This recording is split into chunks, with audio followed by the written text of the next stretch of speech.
said we were going to work on positional flow, or working from one control to the next.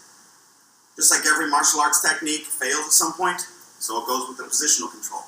At some point, he's going to do something that may counter what I was attempting to do. And so we want to be able to just move to our next control. This next one that we're going to show, though, if I play my cards right, is the goal. This is where I'm going.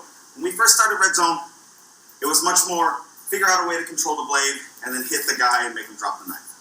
We'll get into disarms later. But there's a lot of places things can go wrong when both guys are on their feet. So we're going to move into another position that actually puts them face down, puts me in a position of maximum control. It allows me to scale up and down the violence as need be, and is less risky for me. So what we're going to do is, if I have this baseball bat control right here, and I'm driving, he's really driving, maybe I'm on the losing end of his drive, and he's starting to put me backward into something. Or I could just feel he's really geared down, he's trying to put me on my butt. That's an excellent moment for me to transition. What I'm going to do, and I'll change my angle in a second, is I'm going to take his hand to this hip. I'm just going to let it come on through, and I'm going to turn around. Let me turn my back to the camera one second, so that when I turn, we're facing the same direction.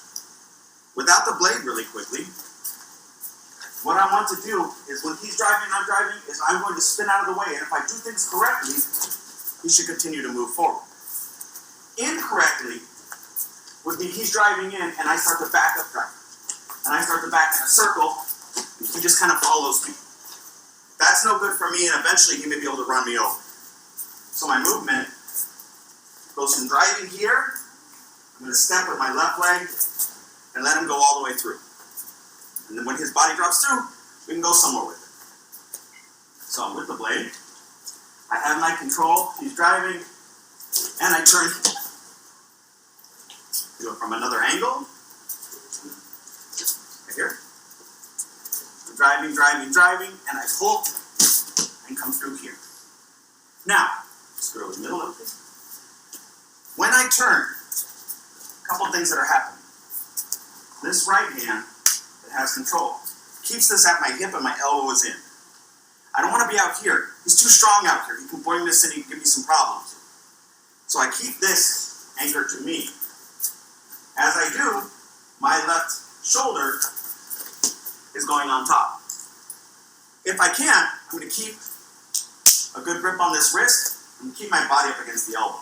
You'll see people who teach arm breaks and things like that here. It's not reliable. Okay, there's a lot of sweat, a lot of blood. I had a guy in a seminar once try and drive through really hard on my elbow to make a point. It hurt, but it didn't work. So I'm more just using my body for leverage and getting my shoulder on top of his. Notice our feet are lined up, these two here. I'm not on an angle. If I end up on an angle, he's going to turn back into me, and I've got problems again. So I get my grip. He's driving, and I can feel it, so I turn, and this is where I'm going. Now, just take a step back, please. Once I move, I'm going to do a spiraling motion towards the floor. Because if we hang out here,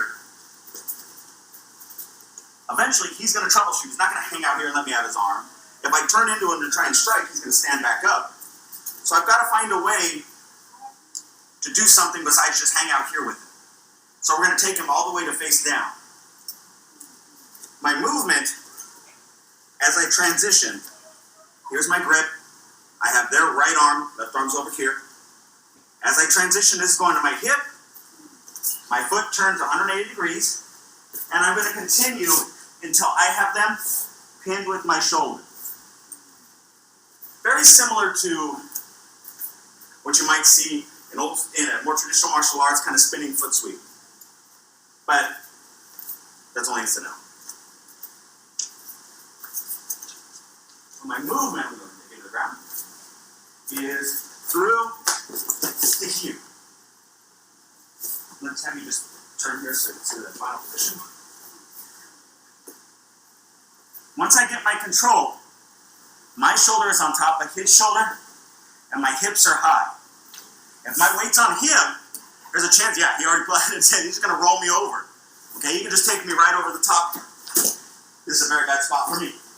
So I can't put my weight on his whole body. All my weight is on this point right here. So one more time, please.